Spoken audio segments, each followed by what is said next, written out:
Hi friends, happy to see you all back. So today, the previous program we have done with Copus on learning from the experts about center of influences, and it was very good, and we got a very good positive feedback.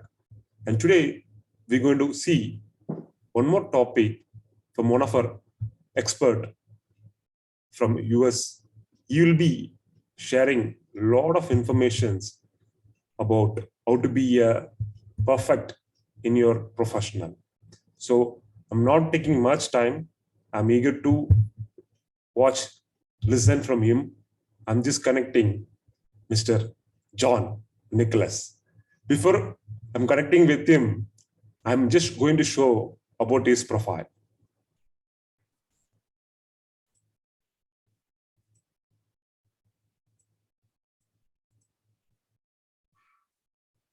So today's topic we are going to discuss, I think, how to have a right fit day.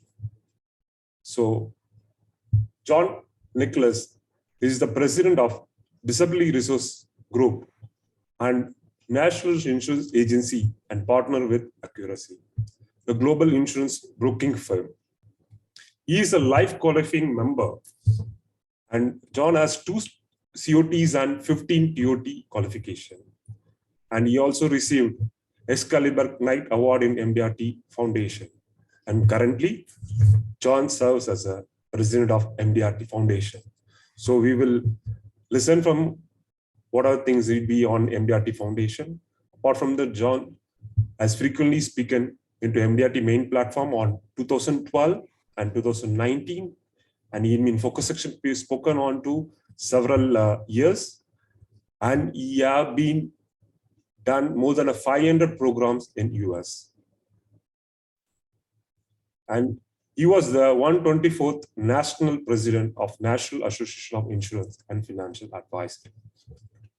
And John, when he was in 1993, nearly went to the death experience from the water skiing accident, left him paralyzed from neck down to his toes. He was reached a level of recovery that less than 1%. At all spinal cord injury patient attained. John also written his life story in the first book of Financial Advisor, Income Protection and Conversions. And his second book, Passion, Purpose and Protection, an ability to disability insurance, help the customers understand the value of protecting their ability and earn income. So now I'm just inviting Mr. John to take it forward today's program. Well, welcome and thank you so much for the kind introduction. It's so great to be here, and I'm going to get right into it. How to have a right fit day. Where did that come from for me? It was actually a friend of mine who's I met through Strategic Coach, and he taught me how to have right fit clients. So think about it. We tend to focus on people we like to do business with, and we profile the type of individual we want to work with in our business. And so I took that concept of right fit client and I applied it to my day, how to have a right fit morning, how to have a right fit day, how to have a right fit employee. And so I just took that concept of right fit. And so the next step was, well, what is a right fit morning for me? And it really comes down to my behaviors and what I wanted to accomplish during those morning hours. And what I learned is if I have a right fit morning, the rest of the day takes care of itself. And then the second lesson was the compound impact of having right fit days, day after day after day after. The compound impact was achievement of goals faster, more effectively, more efficiently, and I was just performing better as an individual. So that's the definition of right fit and how I apply it into my life personally and professionally. So it kind of sits alongside how to be a MDRT whole person. And we're already doing some of these right fit behaviors in our life, and we just don't even consciously aware of it. And so part of this is becoming more conscious of our behaviors so we can actually eliminate behaviors that are not serving us well and add behaviors to enhance our right fit morning or our right fit day, so that we can achieve better results personally and professionally. And so why don't I'm going to stop there and go back to you, Chate, and see what questions you may have, and we'll dig in a little deeper on this concept of right fit. Sir, thank you so much. Been coming and connecting today. You're sharing your experience. You've been with MDRT for so long, and you've been done so much of books and so much of talks about that. So, what motivates to keep going still? So, you're talking about the fit, right? So, what one habit you will feel so strong to be an insurance advisor to follow, sir? And so it's such a great question. And when I look into myself, I just have never been satisfied.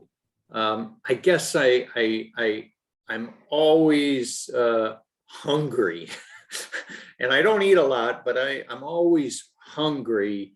And so, for example, part of my right fit day is I do 30 minutes of reading in the morning. And my morning reading today was about learning is a gift and one that we ought not take for granted. And so just that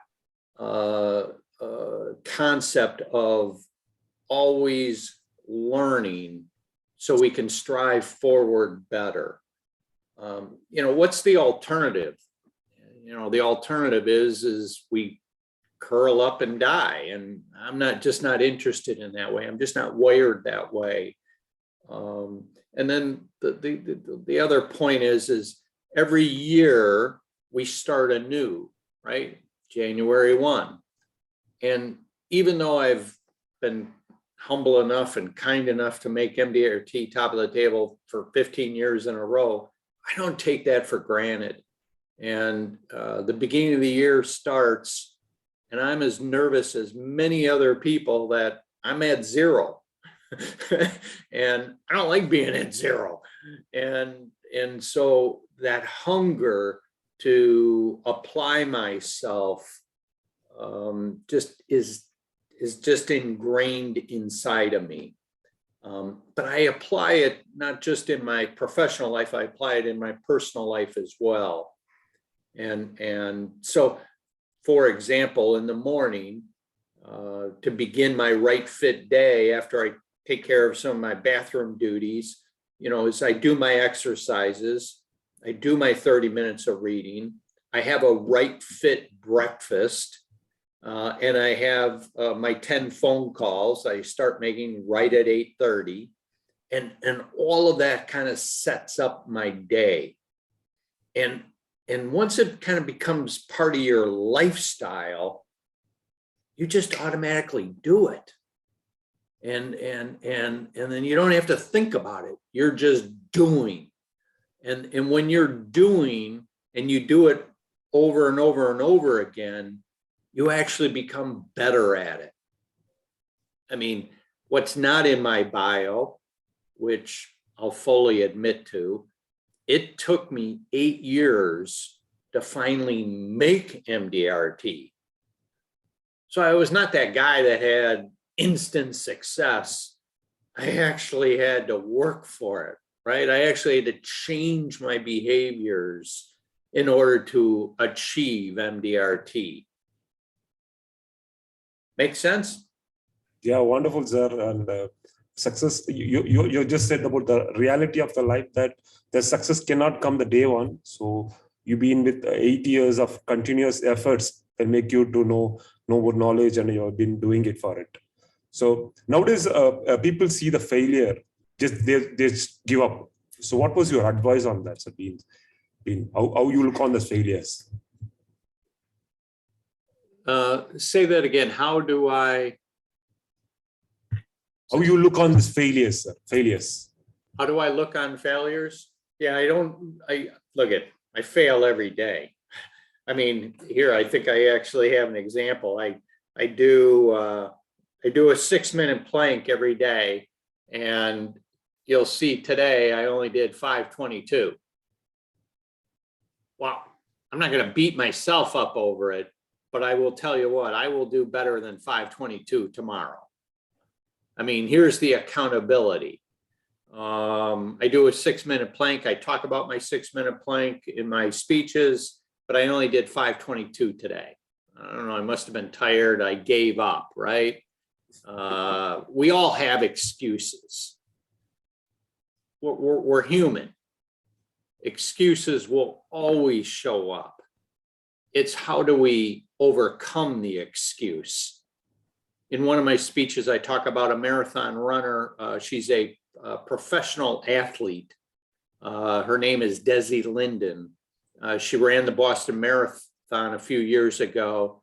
And after mile 3, and she admitted this, after mile 3, she told her racing partner that she was going to quit because she just wasn't feeling it. Well, long story short, even though she had those excuses, at mile 3, she went on to win the race and became the first American US runner in 33 years to win the Boston Marathon. So even professional athletes have excuses. And so, but you have the ability to overcome them. And and so how do you overcome them?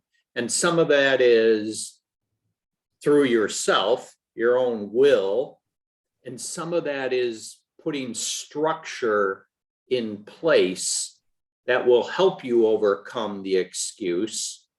And some of that structure could be people. People hold me accountable. Even today, people hold me accountable. It can be programs and other resources, and what I call structure and process to help me get through the excuse. I'll give you an example. MDRT. I used to not be a great reader. I joined MDRT book club. In last year, I think we read like 13 books. I've never read that many books that fast, but the group held me accountable. So I had the structure in place, and I had to read the books in order to participate in the group discussions. And think of the learning that I got by going through that. And so failure will always show up. Excuses will always show up. It's how do we address it? And how do we structure our day, our behaviors, our accountability so we can overcome the failure, overcome the excuse? I'm in a class, as I mentioned before we started, with Logan. And Logan has taught me that there's the mind and then there's the intellect. And our intellect tells and manages our mind's thoughts because our mind goes all over the place. Our intellect, our self-management will direct us in the appropriate behavior, the appropriate actions to help us reach our goals. It's more impressive on the answers. And just you're talking about more on the reading, sir.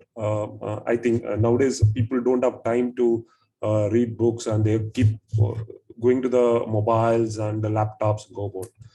So how is this important when now they have to be so successful in the reading, sir? Reading, it is very, very important. So what is your view? Reading, sir. Reading habits, you would have said that. So look at, it's 30 minutes a day for me. And I do it. It's one of my one things. We're reading the book now called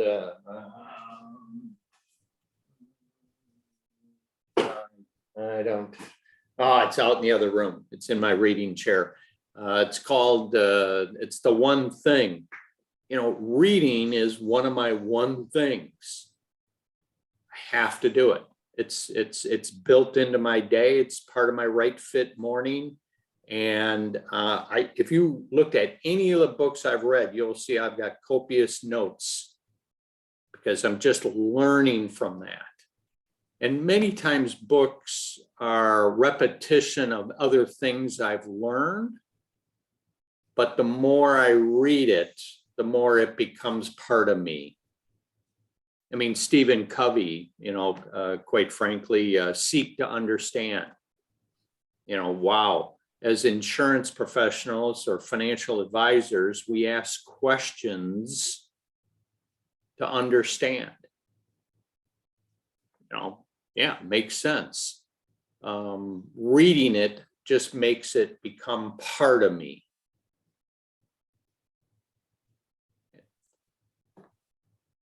You know, look at, you can read it, you can listen to speakers, you can listen to podcasts. The way I look at it, as I told another member the other day, is just consume knowledge. How do you want to consume knowledge so you can be of more value to your family, more value to your friends, more value to your clients, certainly more value to yourself? Thank you, sir. And you've been very strong after 8 years struggle. You've been reaching your TOT for regularly for 15 years. So can you share about what kind of referraling systems, or what kind of habits, or what kind of new to things you apply every year to reach your TOTs, or it's a normal routine kind of things you look into that? So a few items on how I've chosen. Look, at there are many ways to reach top of the table, core of the table, MDRT, and so, you know, my way isn't the only way. You know, Saul Hicks, as one person, he makes top of the table like January 10th. It takes me all year to make MDRT, and you'll understand why in a moment. One, I specialize. I really only do one line of production, and that's disability insurance or income protection. That's all I do. I'm known in the marketplace for my specialty. And so branding of myself over a period of years has positioned me. So that's a key word for me, is getting positioned in the marketplace. So for example, I'm positioned in the medical community. I'm positioned in the law firm community. I'm positioned in the private equity arena. Getting positioned and known for my specialty gets me positioned for opportunities. Number two, I'm more than willing to partner with any advisor with my specialty to work with their clients. So I do a ton of joint work or teamwork with larger cases and actually smaller cases. It really just doesn't matter. So I am willing to partner with others. And look at, we've all learned the lesson, half of something is better than, zero of everything, right? I enjoy working with other advisors because I'm not going to be connected to every law firm, every medical organization, every private equity firm. I'm just not, but I do have a particular expertise I can bring to the table to help that advisor if they need and want that help. So specialization, partnering with advisors, and then branding, as I previously mentioned, and I use the term positioning. So think about how you are positioning yourself in your neighborhood, in your community, in your business network. How are you being positioned? And by being positioned, I've written articles, I've done speaking engagements, I've had group meetings with HR professionals, I've been interviewed, et cetera, et cetera. So think about, how are you positioning yourself in your network? Great, sir. Great. Sir, last 2 years, we are all been facing the pandemic to could not able to meet in personally with our own clients. So still you make the TOT, right? So last 2 years, you become a TOT, sir. So how you look into this situation, and what kind of ideas you implemented, sir, or what kind of learnings you did it on last 2 years, sir, the pandemic? Yeah, so the pandemic has proved without a doubt that people are adaptable. Look at, we've adapted. You're somewhere in India, right? Yeah. I'm somewhere in the United States. We've adapted to come together to make a difference. Yes. And so adaptability has been proven. Number two, even though we're in a pandemic, my values and your values have not changed. We're here to serve people with all our heart, with all our mind, with all our resource. And so service and serving other people, that concept, that value was not diminished by the pandemic. It's a matter of how do we apply it for the benefit of our clients and or potential clients. So continue to push forward our values, and your clients will see that. My clients have seen that. They are so grateful that we're still here, we're still serving, we pay attention to them, we care about them, and myself and my team continue to push forward and our value set for what? The benefit of our clients. So those are probably the two biggest things that we've recognized, and we took action to show our clients and our potential clients that, one, we are adaptable and we can perform at a very high level. And number two, we do care. We do have our same value set. We still can bring our expertise. And so those are really the two things that we've continued to execute on. You know what I've learned? High performers will always perform irregardless of the environment. They just will always perform. High performers want to achieve the end, but in the mindset of serving others. Great, sir. Great. Sir, I just gone through your profile. Know about that. In 1993, you've been in a tough time in your life to get survive on that, sir. So you would have gone a lot of tough times in your life, right, sir? Can you able to give one confidence that make other members? So what kind of mindset you changed and survived back? Yes, and so I don't have it on. I should have put it on, but so look at, there it is right there, the old thought zapper. And look at, adversity will always show up in one's life, whether that's the pandemic, whether it's family, whether it's personal, as it was obviously for me. Adversity will always show up. And so what are some key elements to overcome adversity? And one of them is within ourself.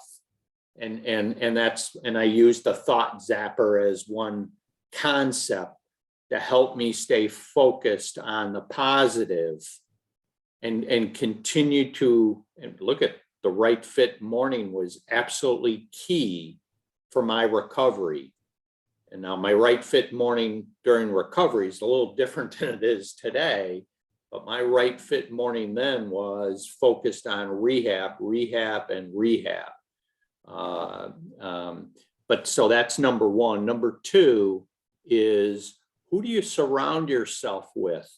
What's your support system? And I'll be very transparent here. MDRT members, there are MDRT members that were extremely helpful through my adversity. And so I've leaned on them and they've leaned on me. And that's a value of belonging to an organization like MDRT. And I would tell you, it's invaluable. The dues does not compare to the amount of value I have with relationships, with my MDRT relationships, and they're lifelong friends. So who else do you surround yourself? What's your support system look like? And those two elements, I'll just leave it there. You know, your own personal mindset. What are you willing to go through to achieve what you want?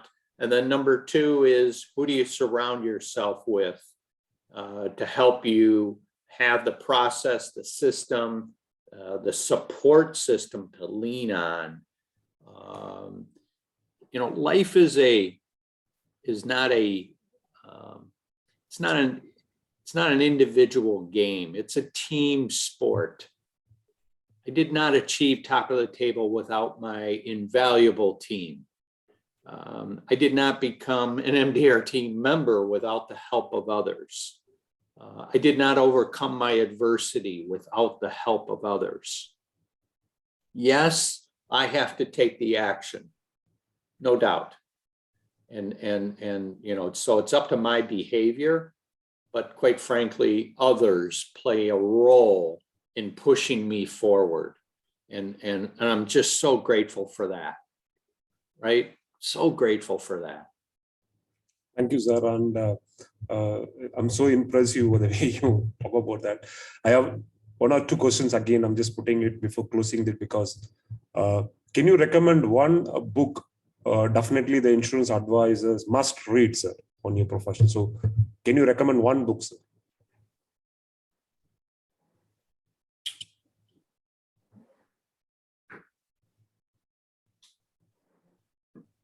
Okay, you caught me, but there it is. This is a very short book. Very short. I probably could send this to everybody via PDF. It's not even a, it's more of a, it's a copy of a speech that was given called The Common Denominator of Success. I carry this with me. As a matter of fact, you saw me, I got up, it just took it out of my briefcase. And, you know, the common denominator of success does not discriminate. It does not discriminate. It's up to us just to do the things that most people don't want to do. They don't want to get up early. They don't want to do the 30 minutes of reading. They don't want to make the phone calls. I was that person. I told you it took me 8 years to make MDRT. It's because I wasn't willing to do the behaviors necessary to achieve MDRT. And once I decided and started doing those behaviors, look what happens.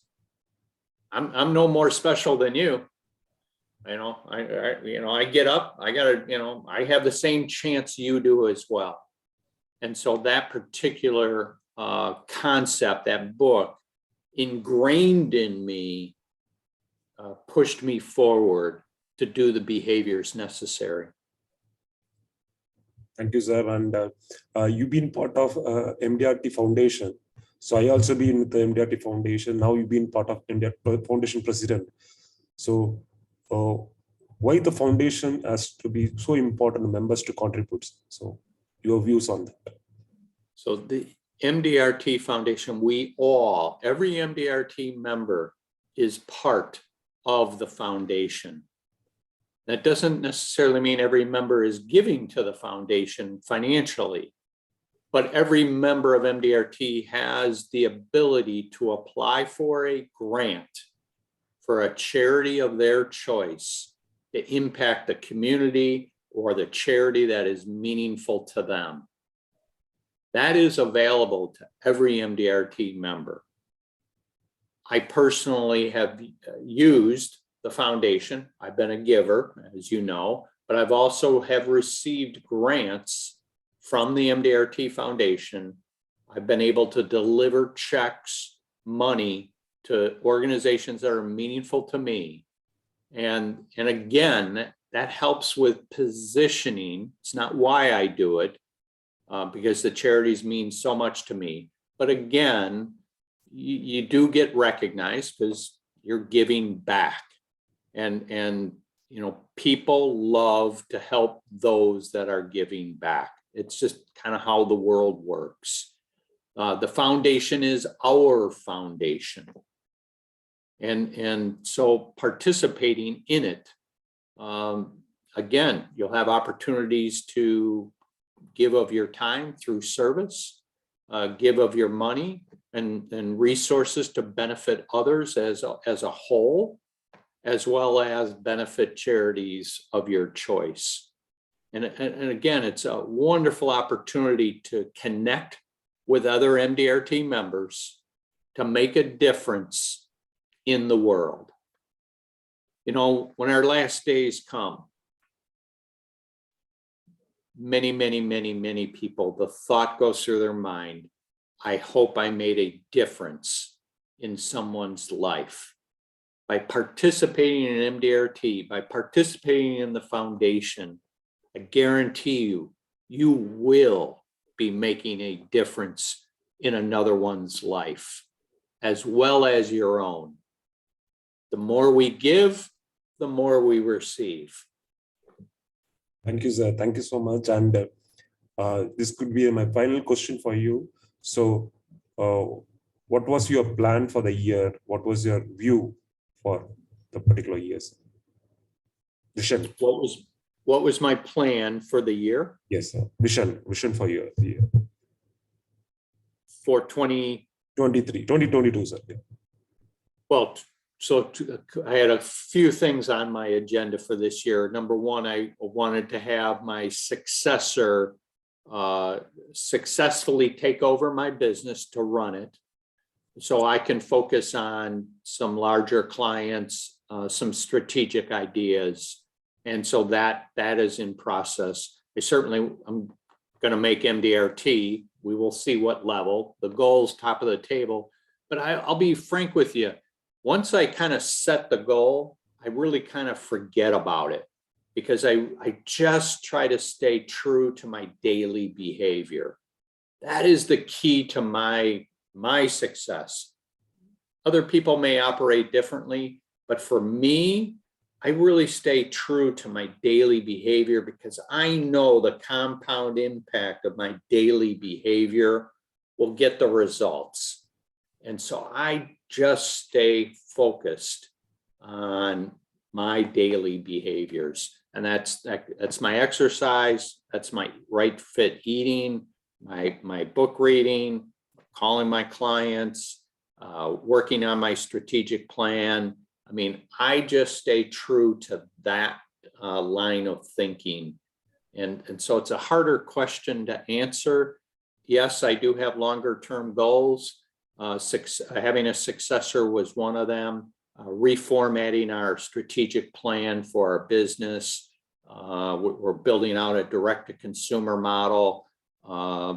Personally, I want to run another marathon. I have a particular body weight I want to be at. All of those are goals that I have put out there. But again, it comes back to having a right fit day, a right fit morning to allow my behaviors to create the results. Sir, wonderful, sir. And I have a lot of questions keep coming to my mind, but I just make these things crispy and quite what are the things you have been talked about that. So I'm just closing with this great note of your idea sharings and about the fit of the day. Definitely, it will be impact, and soon again I'll connect with you. One more topics we will be discussing on, sir. Thank you so much for your valuable time, sir. Thank you so much. Grateful to be with you. Thank you. Thank you so much, sir.